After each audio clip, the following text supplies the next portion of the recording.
Welcome back to the Chaim Davies Show. I'm your host, Chaim Davies, and in today's episode, we are going to continue our Pesach exploration series, and we're holding right in the middle of the Haggadah, in the paragraph known as the four sons. We've learned about the wise and the wicked sons. The wise son realizes that in order to live a life of freedom, he must grapple with details and nuance and participate in each of those things, whereas the Rasha views the Jewish people's narrative from the outside. He doesn't see himself as part of an organic whole, and as a result, he sees the mitzvot as a burden rather than as an opportunity. The last two sons are the Tam and the Eino Yodea Lish'ol, the innocent son or the simple son, and one who does not know how to ask. And the Haggadah says as follows: Tam Mahu Amer. What does the Tam say? What does the simple or innocent son say? Mazot. What is this?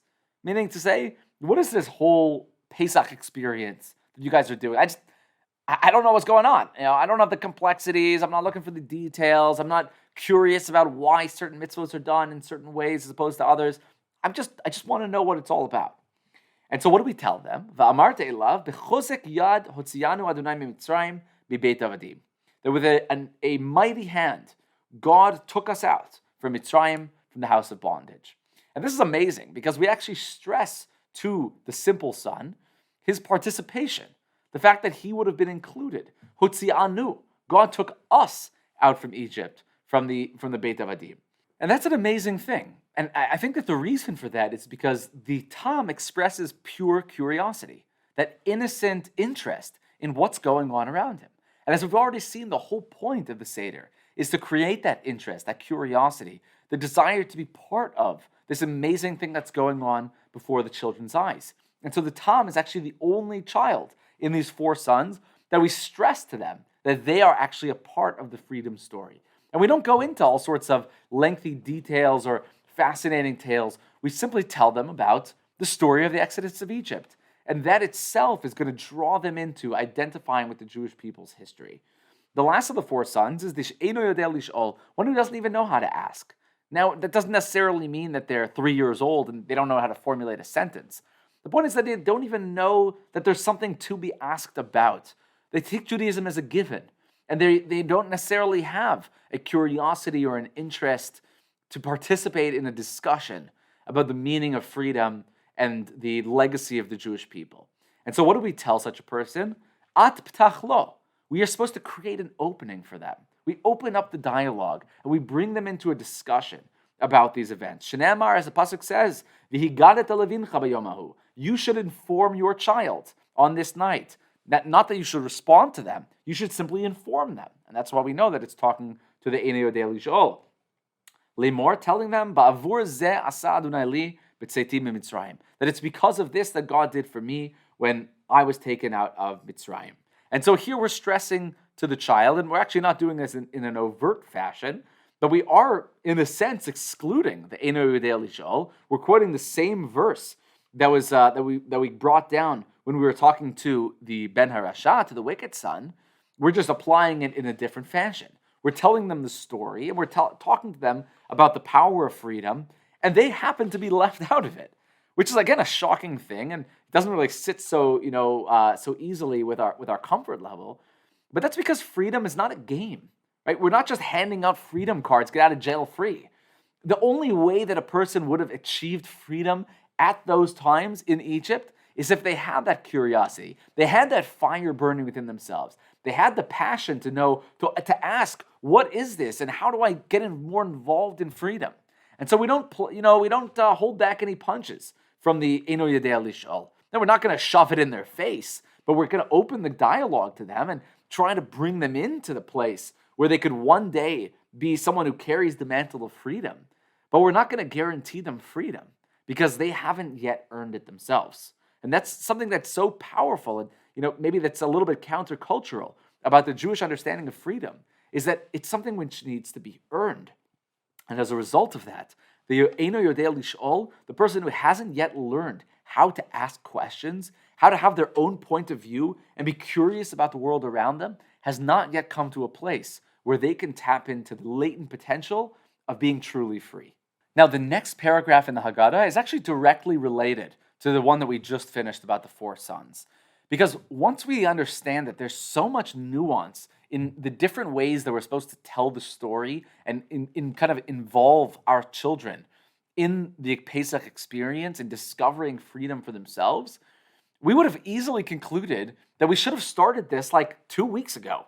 I mean, why are we waiting till the very day of Pesach itself in order to start telling the story? I mean, I don't know about you guys, but I imagine it's the case in every Jewish school around the world that as soon as Purim is over, the kids start learning about Pesach. I mean, right? All of their education is being centered on the Passover story and the 10 plagues, and they all got the little puppets and the projects and the Seder plates. I mean, if this is supposed to be educational, then why are we waiting until the very day itself before we start educating our children about it? And so the Haggadah asks this exact question. Yachol MeiRosh Chodesh. I would have thought that maybe the right time to start telling the Pesach story is 2 weeks ago. Right? That would have given us more than enough time to really understand and grapple with the questions and the discussions and the topics so that by the time we get to the Pesach Seder, we're all well equipped to have, a proper discussion. I mean, imagine if the kids showed up at the Pesach Seder and they didn't know Ma Nishtana. Okay, come on, what kind of Seder would that be?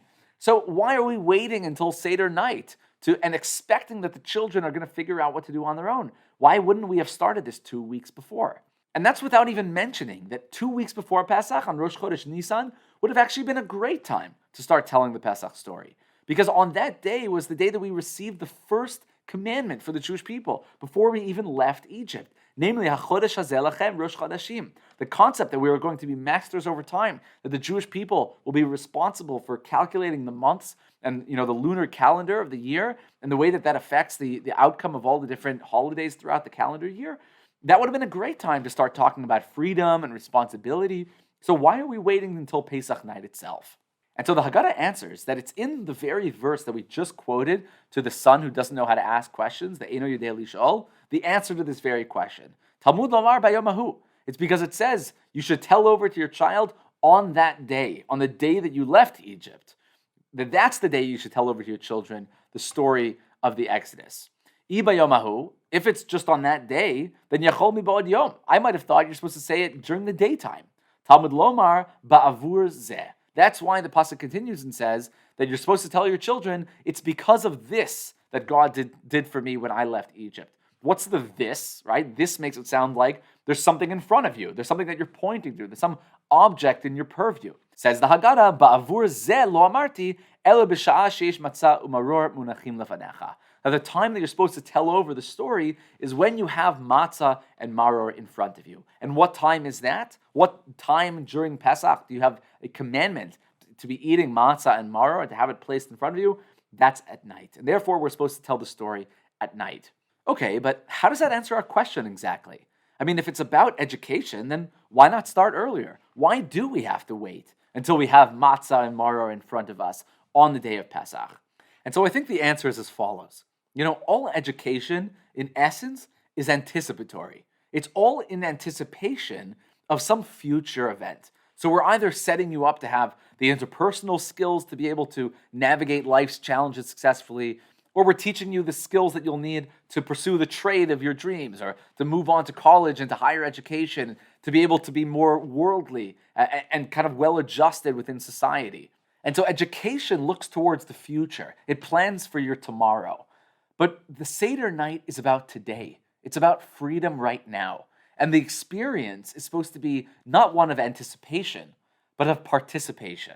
Because what we want is for our children to be experiencing something, to access the moment itself, not to be planning for it and then walking in all prepared, but to have an encounter, have something real that happens.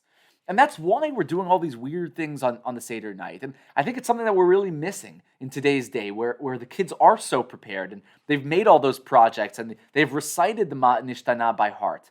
Because remember that the whole setup, the reason why we're doing strange things on Seder night is for our kids to instinctively say, Ma nishtana halayla hazeh mikol ha'layla. Dad, what are you doing? What's so different about tonight that all of a sudden you're dipping twice and you're picking up the plate and you're walking out of the room? What's going on, Pops?